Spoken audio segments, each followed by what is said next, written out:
Study times में आप सभी का स्वागत है। आज हम लोग अप्रैल महीने के इंपॉर्टेंट करंट अफेयर्स देखने जा रहे हैं। इससे पहले हम लोग अप्रैल महीने के चारों हफ्ते के करंट अफेयर्स देख चुके हैं। आप वो वीडियो भी देख सकते हैं। हमारा पहला प्रश्न है, साहित्य अकादमी की सर्वोच्च महत्तर सदस्य यानी कि फेलोशिप पाने वाली ओडिया लेखक कौन सी हैं? तो इसका सही उत्तर हमारा प्रतिभा राय, ऑप्शन नंबर ए। इन्हें यह सम्मान भारतीय साहित्य के अंदर उनके विशिष्ट योगदान के लिए दिया गया है। इससे पहले इन्हें वर्ष 2011 के अंदर ज्ञानपीठ पुरस्कार भी मिल चुका है और 2022 के अंदर पद्म भूषण भी मिल चुका है। नीति आयोग का नया उपाध्यक्ष किसे नियुक्त किया गया है? तो इसका सही उत्तर है option number B, Ashok Kumar लहरी।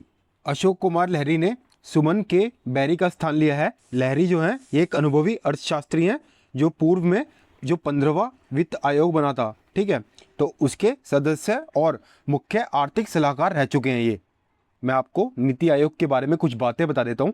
नीति आयोग जो है ये भारत सरकार के सर्वोच्च सार्वजनिक नीति के थिंक टैंक के रूप में कार्य करता है। इसके जो अध्यक्ष होते हैं वो हमारे प्रधानमंत्री, ठीक है, भारत के जो प्रधानमंत्री है वो इसके अध्यक्षता करते हैं और जो इसके उपाध्यक्ष होते हैं वो प्रधानमंत्री द्वारा सीधे नियुक्त किए जाते हैं और उन्हें कैबिनेट मंत्री का दर्जा प्राप्त होता है। इसके जो सीईओ हैं, ठीक है, यानी कि जो मुख्य कार्यकारी अधिकारी हैं, ये प्रधानमंत्री द्वारा निश्चित कार्यकाल के लिए नियुक्त किए जाते हैं और इन्हें भारत सरकार के सचिव के समकक्ष दर्जा प्राप्त होता है। आरबीआई ने वित्तीय प्रणाली को भविष्योन्मुखी बनाने के लिए अप्रैल 2026 से मार्च 2029 के लिए कौन सी रणनीति रूपरेखा पेश की है? तो इसका सही उत्तर हमारा उत्कर्ष 2029, ऑप्शन नंबर ए। तो आरबीआई ने अपना मीडियम टर्म स्ट्रेटेजिक फ्रेमवर्क अप्रैल 2026 से मार्च 2029, जिसका नाम उत्कर्ष 2029 है, इसकी रूपरेखा पेश की है। ये योजना उत्कर्ष 2.0 2023 से 2025 की सफलताओं पर आधारित है। जो उत्कर्ष 2029 है इसकी कुछ मुख्य विशेषताओं के ऊपर बात कर लेते हैं हम लोग। तो इसकी जो मुख्य विशेषता है उनमें पहला आता है स्ट्रेटेजिक पिलर्स यानी कि रणनीतिक स्तंभ। ये रूपरेखा 6 प्रमुख स्तंभों पर आधारित है, जिसमें पहला है हमारा मजबूत विनियमन यानी कि रोबस्ट रेगुलेशन। दूसरा है हमारा ग्राहक केंद्रितता। तीसरा है समावेशी वित्त। चौथा है प्रतिस्पर्धी बाजार। पांचवा है प्रभावी तकनीक और छठा है हमारा भविष्य के लिए तैयार संगठन और सातवां है हमारा वैश्विक भारत यानी कि ग्लोबल इंडिया। ये हमारे स्ट्रेटेजिक पिलर्स हैं। इसके अलावा उत्कर्ष 2029 की दूसरी विशेषता क्या है? यह है प्रोजेक्ट सामुद्रा। तो इस प्रोजेक्ट सामुद्रा का उद्देश्य है मुद्रा प्रबंधन यानी कि करेंसी मैनेजमेंट को आधुनिक बनाना और डिजिटल करना है। तीसरी विशेषता और गोल क्या है इसका? जो सीबीडीसी है, ठीक है, उसका विस्तार करना। तो हमारा जो सेंट्रल बैंक डिजिटल करेंसी है यानी कि सीबीडीसी, इसका विस्तार विशेष रूप से कुशल सीमा पार भुगतान यानी कि क्रॉस बॉर्डर पेमेंट्स के लिए किया जाएगा। चौथी विशेषता क्या है हमारी? यूनिफाइड लैंडिंग इंटरफेस यानी कि हमारा ULI, ठीक है। तो जो हमारा वित्तीय समावेश यानी कि हमारा जो फाइनेंशियल इंक्लूजन है और ऋण पहुंच यानी कि क्रेडिट एक्सेस, ठीक है, तो इस क्रेडिट एक्सेस और हमारे फाइनेंशियल इंक्लूजन को बढ़ाने के लिए ULI को बढ़ाया जाएगा। उत्कर्ष 2029 की पांचवी विशेषता क्या है? Emerging technology. इसके अंदर में जो कृत्रिम बुद्धिमत्ता यानी कि आर्टिफिशियल इंटेलिजेंस और जो क्वांटम कंप्यूटिंग है, ठीक है, उसके लिए नियमित ढांचे यानी कि रेगुलेटरी फ्रेमवर्क को विकसित करा जाएगा। छठी विशेषता क्या है इसकी?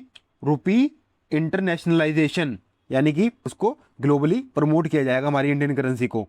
तो ये कुछ हमारे उत्कर्ष 2029 की इंपॉर्टेंट विशेषताएं, ये आपको याद रखनी है। भारत की पहली स्वदेशी बुलेट ट्रेन B28 का निर्माण कहाँ किया जा रहा है? तो इसका सही उत्तर है option number B, BEML Aditya plant Bengaluru. इस परियोजना को आत्मनिर्भर भारत के तहत इंटीग्रेटेड कोच फैक्ट्री यानी कि ICF चेन्नई के सहयोग से तैयार किया जा रहा है। ये ट्रेन जो है ये 280 किलोमीटर प्रति घंटे की रफ्तार से चलने में सक्षम होगी और इसका जो पहला प्रोटोटाइप है वो 2027 तक बनकर तैयार होने की उम्मीद है। भारत का पहला पेट्रोग्लिफ संरक्षण पार्क कहाँ विकसित किया जा रहा है? तो इसका सही उत्तर है हमारा option number B, Leh Ladakh में। लद्दाख के लेफ्टिनेंट गवर्नर विनय कुमार सक्सेना ने विश्व धरोहर दिवस के अवसर पर लेह के सिंधु नदी के घाट में भारत के पहले पेट्रोग्लिफ संरक्षण पार्क की आधारशिला रखी। इस पार्क का जो उद्देश्य है वो सदियों पुराने पेट्रोग्लिफ यानी कि पत्थरों पर उकेरी गई जो आकृतियाँ होती हैं उनका संरक्षण करना है। लद्दाख के अंदर सिंधु और जास्कर नदियों के किनारे लगभग 400 शैल चित्र जो हैं वो फैले हुए हैं। इन शिला चित्रों को खुले हवा वाले संग्रहालय माना जाता है। उच्च स्तरीय रेडियोधर्मी कचरे को 1 लाख वर्षों तक सुरक्षित रखने के लिए ओंकालो प्रोजेक्ट किस देश ने विकसित किया? तो इसका सही उत्तर है ऑप्शन नंबर बी, फिनलैंड। तो ओंकालो जो है ये फिनिश भाषा का शब्द है जिसका मतलब होता है गुफा या गहराई। इसे 1 लाख सालों तक रेडियोधर्मी कचरे को सुरक्षित रखने के लिए डिज़ाइन किया गया है। इसमें कॉपर के कंटेनर और बेंटोनाइट मिट्टी का उपयोग करके कचरे को सील किया जा रहा है। ये दुनिया का पहला ऐसा डीप जियोलॉजिकल रिपोजिटरी है जो उपयोग किए गए परमाणु ईंधन को पूरी तरह से अलग रखने के लिए बनाया गया है। 2026 का लता दीनानाथ मंगेशकर पुरस्कार किसे प्रदान किया जाएगा? तो इसका सही उत्तर है हमारा कैलाश सत्यार्थी। ये घोषणा जो की है ये दीनानाथ मंगेशकर स्मृति प्रतिष्ठान ने की है और ये इस पुरस्कार का 5वां संस्करण होगा। ये समारोह जो है ये 24 अप्रैल 2026 को पुणे के गणेश कला क्रीड़ा मंदिर के अंदर में आयोजित किया जाएगा। इसके अलावा सिनेमा के अंदर जो रवीना टंडन है उनको ये अवार्ड दिया जाएगा और संगीत के अंदर में महेश काले को ये अवार्ड मिलेगा। डांस के अंदर यानी कि नृत्य के अंदर में शमा भाटे हैं उनको ये अवार्ड दिया जाएगा और पत्रकारिता के अंदर में सुशील कुलकर्णी को ये अवार्ड दिया जाएगा। कैलाश सत्यार्थी जो हैं इनको ये अवार्ड क्यों मिल रहा है? क्योंकि इन्होंने जो है श्रम के खिलाफ संघर्ष और बच्चों के अधिकारों के लिए असाधारण कार्य किए हैं और इससे पहले इन्हें जो है शांति के लिए नोबेल पुरस्कार भी मिल चुका है। इससे पहले ये अवार्ड जो है सन 2022 के अंदर प्रधानमंत्री श्री नरेंद्र मोदी जी को दिया गया है। सन 2023 के अंदर आशा भोसले को मिल चुका है। सन 2024 को अमिताभ बच्चन को मिला था और 2025 के अंदर कुमार मंगलम बिरला को ये अवार्ड मिल चुका है। और इस अवार्ड की जो शुरुआत थी वो भारत रत्न विजेता श्रीमती लता मंगेशकर के निधन के बाद लता दीनानाथ मंगेशकर पुरस्कार की स्थापना 2022 के अंदर में की गई थी। ठीक है। भारत मिस्र संयुक्त सैन्य अभ्यास साइक्लोन 4 का आयोजन कहाँ किया जा रहा है? तो इसका सही उत्तर है ऑप्शन नंबर सी, अक्षांश मिस्र के अंदर में। ये जो है 9 से लेकर 17 अप्रैल के बीच में किया जाएगा और इसके अंदर में भारत की जो स्पेशल फोर्सेस हैं, ठीक है, पैरा स्पेशल फोर्सेस, वो हिस्सा ले रही हैं। ये जो है भारत और मिस्र के बीच में किया जाने वाला एक द्विपक्षीय सैन्य अभ्यास है। इसकी शुरुआत जो हुई थी वो वर्ष 2023 के अंदर में हुई थी और ये दोनों देशों के बीच बारी बारी आयोजित किया जाता है। इस अभ्यास का जो मुख्य उद्देश्य है वो आतंकवाद विरोधी यानी कि जो काउंटर टेररिज्म है, इसके अलावा जो रेगिस्तान युद्ध यानी कि जो डेजर्ट वॉरफेयर और शहरी कॉम्बैक्ट यानी कि अर्बन कॉम्बैक्ट के तहत विशेष अभियानों में आपसी तालमेल को बढ़ावा देना है। तो ये इस अभ्यास का 4था संस्करण है। ठीक है, साइक्लोन 4। स्पेन में आयोजित 2026 ISSF वर्ल्ड कप में भारत के लिए स्वर्ण पदक किसने जीता? तो इसका सही उत्तर है ऑप्शन नंबर बी, पलक गोलिया और मुकेश नेलावल्ली ने। इन्होंने जो है 10 मीटर की एयर पिस्टल मिक्स्ड जो प्रतियोगिता है इसके अंदर में ये कीर्तिमान स्थापित किया। इन्होंने 487.7 का जूनियर वर्ल्ड रिकॉर्ड बनाया और चाइना की जो टीम थी वो 484.8 का स्कोर अर्जित कर पाई। ये इस वर्ल्ड कप के अंदर भारत का एकमात्र स्वर्ण पदक था। और ये कहाँ पर आयोजित हुआ था? ये स्पेन के ग्रेनाडा के अंदर में आयोजित हुआ था। वित्त वर्ष 2025-26 में किस भारतीय बंदरगाह ने सर्वाधिक 160 MMT कार्गो हैंडलिंग का रिकॉर्ड बनाया? तो इसका सही उत्तर है option number B, Deendayal port, Gujarat, Kandla. पतन पोत परिवहन और जलमार्ग मंत्रालय के अधीन भारत के प्रमुख बंदरगाहों ने वित्त वर्ष 2025-26 के अंदर 915 मिलियन टन का कार्गो परिवहन किया और जबकि भारत का जो टारगेट था वो 904 मिलियन टन का था जिसे भारत ने अचीव कर लिया। और ये जो है टोटल 7.06% की वृद्धि हुई है जो हमारा मैरी टाइम अमृतकाल विजन 2047 के तहत लाभ को दर्शाता है। तो जो हमारा दीनदयाल पोर्ट कांडला गुजरात के अंदर है इसने टोटल 160 मिलियन टन जो हमारा कार्गो है उसका परिवहन करने का रिकॉर्ड बनाया। और इसके बाद जो दूसरा स्थान था वो पैरादीप पोर्ट ने लिया जिसने 156.45 मैट्रिक टन परिवहन किया। और तीसरे स्थान पर जवाहरलाल नेहरू पोर्ट था जिसने 102 मिलियन टन का माल परिवहन किया। और अगर हम वृद्धि दर के संदर्भ में बात करें तो गोवा का जो मोरमुगाओ प्राधिकरण पोर्ट था उसने 15.19% की जो वृद्धि की है। इसके बाद कोलकाता का डॉक सिस्टम आता है जिसने 14.28% की वृद्धि की है। और तीसरे नंबर पर जो है जवाहरलाल नेहरू पोर्ट हमारा JNPA ये आता है जिसने 10.48% की वृद्धि की है। भारत का पहला ब्रेल पासपोर्ट कार्यालय कहाँ शुरू हुआ? तो इसका सही उत्तर है भोपाल। भोपाल स्थित क्षेत्रीय पासपोर्ट कार्यालय ने दिव्यांग आवेदकों के लिए पासपोर्ट सेवाओं की सुगमता में सुधार लाने के लिए ब्रेल लिपि सामग्री और सांकेतिक भाषा सेवाएं शुरू की है। इस पहल का उद्घाटन पासपोर्ट सेवा कार्यक्रम के संयुक्त सचिव और मुख्य पासपोर्ट अधिकारी BS मुबारक ने किया। किसने किया? BS मुबारक। इस पहल के तहत पासपोर्ट आवेदन की पूरी प्रक्रिया को समझाने वाली विशेष ब्रेल पुस्तिकाएं शुरू की गई हैं। ताइक्वांडो की वर्ल्ड रैंकिंग में टॉप 5 में पहुंचने वाली पहली भारतीय खिलाड़ी कौन है? इसका सही उत्तर है ऑप्शन नंबर बी, रूपा बायर। रूपा बायर अरुणाचल प्रदेश की रहने वाली हैं और अप्रैल 2026 में उन्होंने विश्व ताइक्वांडो पूमर्स रैंकिंग में 5वां स्थान हासिल कर इतिहास रच दिया है। ये वर्ल्ड रैंकिंग के अंदर टॉप 10 में जगह बनाने वाली और एशिया की पहली रैंक पाने वाली प्रथम भारतीय खिलाड़ी बन चुकी हैं। 125 वर्षों के सैन्य इतिहास में ऑस्ट्रेलिया की पहली महिला सेना प्रमुख यानी कि चीफ ऑफ आर्मी कौन बनी है? तो इसका सही उत्तर है हमारा ऑप्शन नंबर डी, सुजैन कोयल। तो सुजैन कोयल जो है ये लेफ्टिनेंट जनरल साइमन स्टुअर्ट की जगह लेंगी और जुलाई 2026 से ये कार्यपद संभालेंगी। अभी सुजैन चीफ ऑफ जॉइंट कैपेबिलिटीज का कार्य संभाल रही हैं और इन्हें जो है टोटल 40 वर्षों का एक्सपीरियंस है। सुजैन कोयल ने वर्ष 1987 के अंदर में सेना ज्वाइन की थी और इन्हें अफगानिस्तान और मिडिल ईस्ट सहित कई प्रमुख अभियानों में काम किया है। ये ऑस्ट्रेलियाई सेना के 125 साल के इतिहास में ये सर्वोच्च पद संभालने वाली पहली महिला बनी है। याना गुफाओं को किस संस्था ने जियो हेरिटेज साइट घोषित किया है? तो इसका सही उत्तर है GSI। तो GSI जिसकी full form geological survey of India है, इसने अपने 176वें स्थापना दिवस पर कर्नाटक में स्थित याना गुफाओं को जियो हेरिटेज घोषित किया है। ये गुफाएं कर्नाटका के पश्चिमी घाट के भीतर उत्तर कन्नड़ जिले में गोकर्ण के पास हैं। याना गुफाओं की जो चट्टानें हैं ये लगभग 27 मिलियन ईयर पुरानी हैं और कास्ट लाइमस्टोन से बनी हुई हैं। तो याना गुफाओं की जो 2 प्रमुख अखंड चट्टानें हैं उनमें से एक है भैरवेश्वर शिखर और दूसरी है मोहिनी शिखर। हमारा जो जियोलॉजिकल सर्वे ऑफ इंडिया है इसकी स्थापना वर्ष 1851 के अंदर हुई थी और इसका जो हेडक्वार्टर है यानी कि इसका मुख्यालय है वो कहाँ पर है? वो कोलकाता के अंदर है। ठीक है, ये आपको याद रखना है। भारत की पहली सेमीकंडक्टर चिप यूनिट कहाँ स्थापित की जा रही है? तो इसका सही उत्तर option number D, Dholera, Gujarat. तो भारत की पहली semiconductor chip unit Tata Electronics के द्वारा विकसित की जा रही है जो कि गुजरात के धोलेरा में है।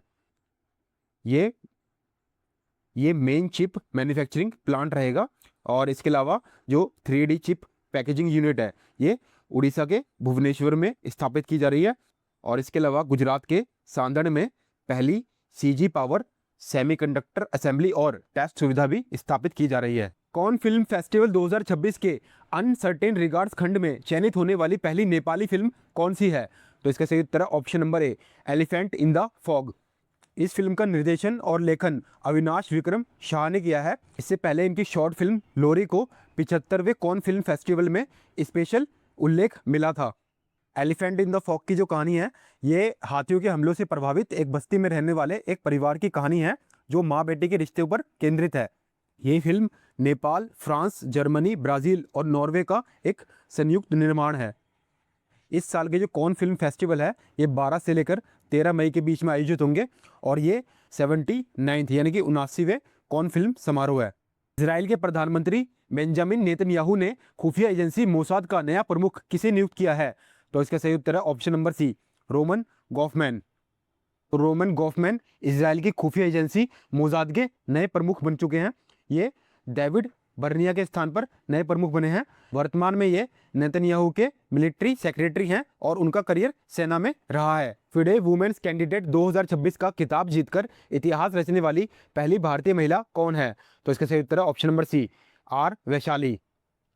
इन्होंने सिप्रस के अंदर आयोजित टूर्नामेंट के अंतिम दौर में रूस की कैटरीना लेग्नो को हराकर 8.5 अंक के साथ ये ऐतिहासिक जीत हासिल की है। इस जीत के साथ अब वो साल के अंत में विश्व चैंपियन जू वुनजुन को चुनौती देंगी।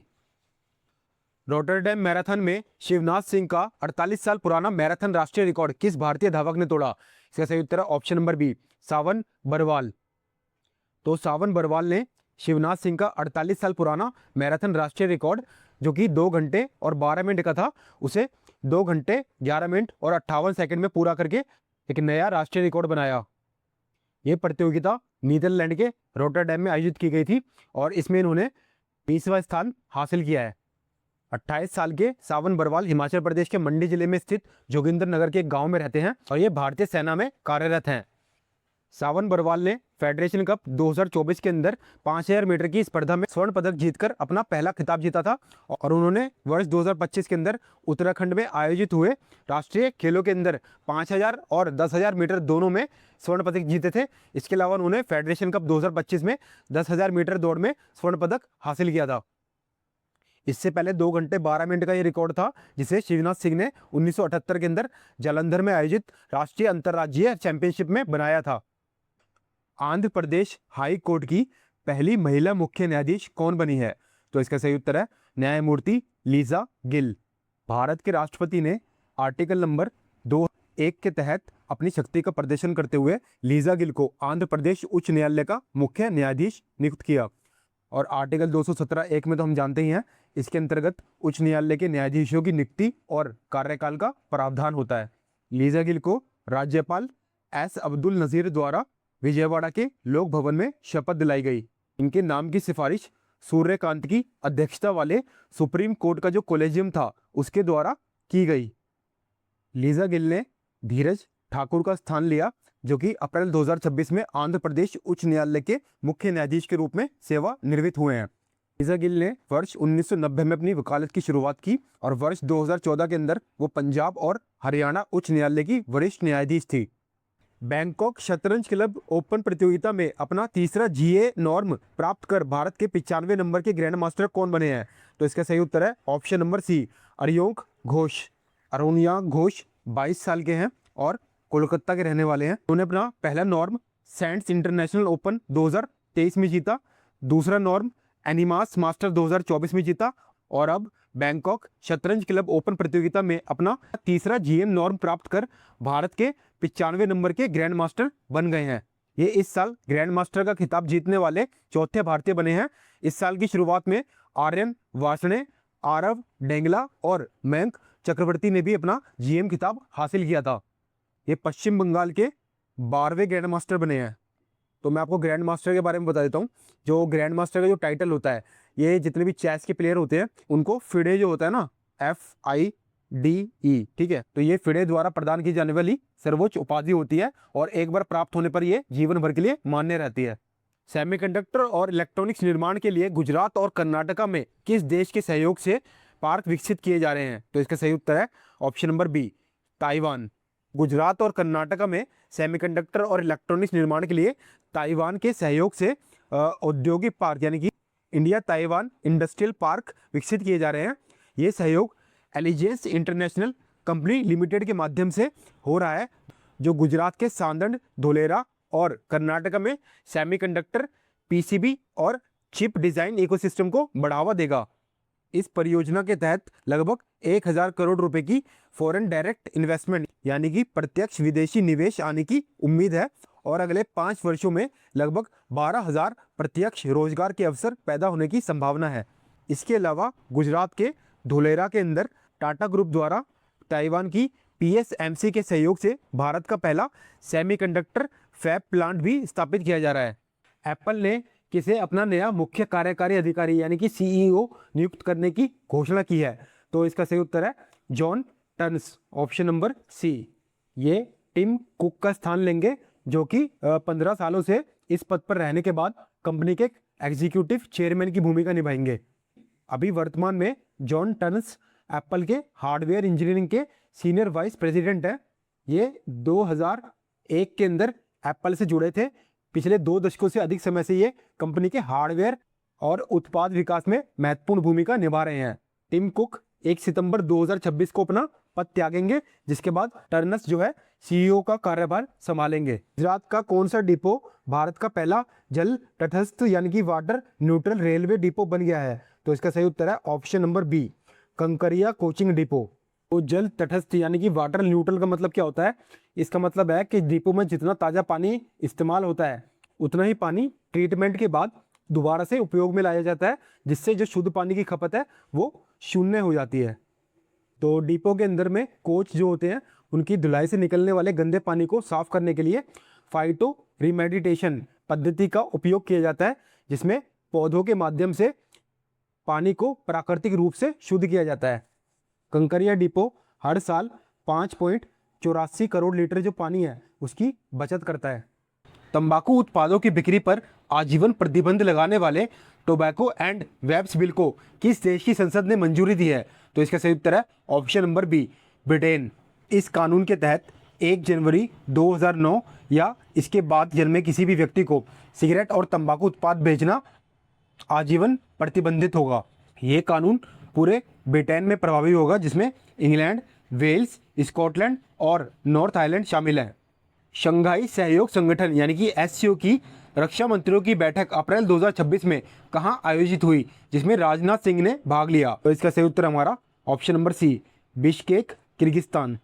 इसमें जो भारत के रक्षा मंत्री हैं राजनाथ सिंह, इन्होंने भाग लिया और आतंकवाद विरोधी प्रयासों पर जोर दिया।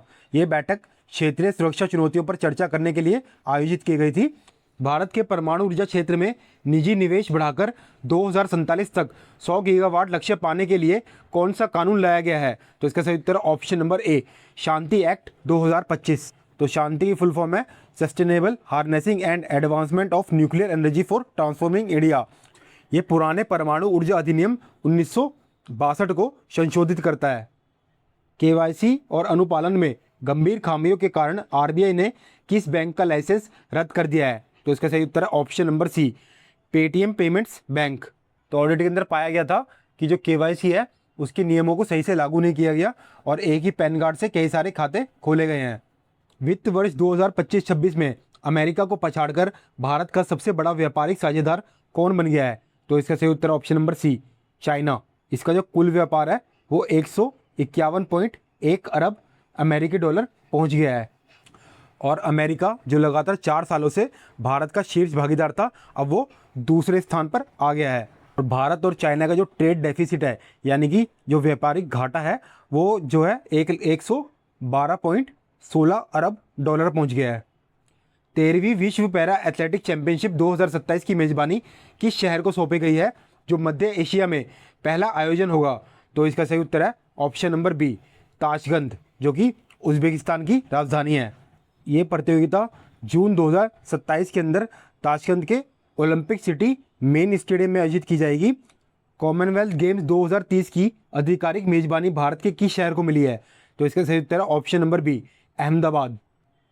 अप्रैल 2026 में मोनाको में आयोजित मोंटे कार्लो मास्टर्स 2026 टेनिस खिताब किसने जीता? तो इसका सही उत्तर है option number C, Jannik Sinner. और इस टूर्नामेंट में जो उपविजेता बने हैं वो कार्लोस अल्कराज बने हैं। पर्यावरण की रक्षा के लिए 2026 का गोल्डमैन पर्यावरण पुरस्कार इतिहास में पहली बार किसे दिया गया? तो इसका सही उत्तर है ऑप्शन नंबर बी, 6 महिला पर्यावरण कार्यकर्ताओं को। तो इनमें पहले जो विजेता हैं वो हैं इरोरो तानाशाही, जो कि नाइजीरिया की हैं। इन्हें किस लिए मिला है?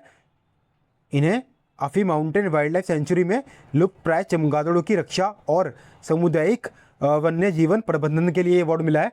दूसरी कार्यकर्ता है बोरिम किम, जो कि साउथ कोरिया की हैं। इन्होंने युवाओं के नेतृत्व वाली ऐतिहासिक संवैधानिक जलवायु मुकदमेबाजी का नेतृत्व किया है। तीसरी कार्यकर्ता है सारा फिंच, जो कि यूनाइटेड किंगडम की हैं। इन्हें जीवाश्म ईंधन परियोजनाओं के खिलाफ कानूनी लड़ाई में ऐतिहासिक जीत मिली है। चौथी कार्यकर्ता हैं थियोनोला रोका मैडबॉब, जो कि पपिया न्यूगिनिया की हैं। इन्होंने खनन के कारण हुए पर्यावरणीय नुकसान के खिलाफ स्थानीय लड़ाई का नेतृत्व किया है। पांचवी है यूवेलिस मोरालेस ब्लैंको, जो कि कोलंबिया की हैं। इन्हें फ्रैकिंग परियोजनाओं के खिलाफ लड़ाई और स्थानीय पर्यावरण की रक्षा के लिए अवार्ड मिला है। और लास्ट है हमारी अलाना हरले, जो कि यूएस की हैं। इन्हें पेबन माइंस को रोकने के लिए स्वदेशी समुदाय को एकजुट किया है। इन पुरस्कारों की जो स्थापना हुई थी वो वर्ष 1989 के अंदर में की गई थी और ये जो है हर साल जमीनी स्तर के कार्यकर्ताओं को दिया जाता है जो पर्यावरण की रक्षा के लिए बड़ा जोखिम उठाते हैं। नवचार और अर्ली स्टेज स्टार्टअप को वित्तीय सहायता देने के लिए सिडबी ने 10,000 करोड़ रुपए के कोष के साथ कौन सी योजना शुरू की है? तो इसका सही उत्तर हमारा option number B, startup India funds of funds 2.0। इसका उद्देश्य भारत के जो स्टार्टअप इकोसिस्टम है उसके लिए वेंचर कैपिटल और ग्रोथ कैपिटल जुटाना है, विशेष रूप से जो डीप टेक्नोलॉजी है और शुरुआती चरण के जो नवाचार हैं उनको बढ़ावा देना है। चंद्रमा पर खोजे गए नए खनिज का क्या नाम है? तो इसका उत्तर है सेरियम मैग्नीशियम चेसाइट। ये चंद्रमा की सतह पर पाया जाने वाला 11वां ज्ञात खनिज है जो 2026 में चाइना के वैज्ञानिकों द्वारा खोजे गए एक चंद्र उल्कापिंड के नमूनों में पाया गया है। तो दैट्स इट। आज हमने अप्रैल महीने के इंपॉर्टेंट करंट अफेयर्स देखे। मैं आशा करता हूँ कि ये करंट अफेयर आपको काफ़ी पसंद आए होंगे। धन्यवाद।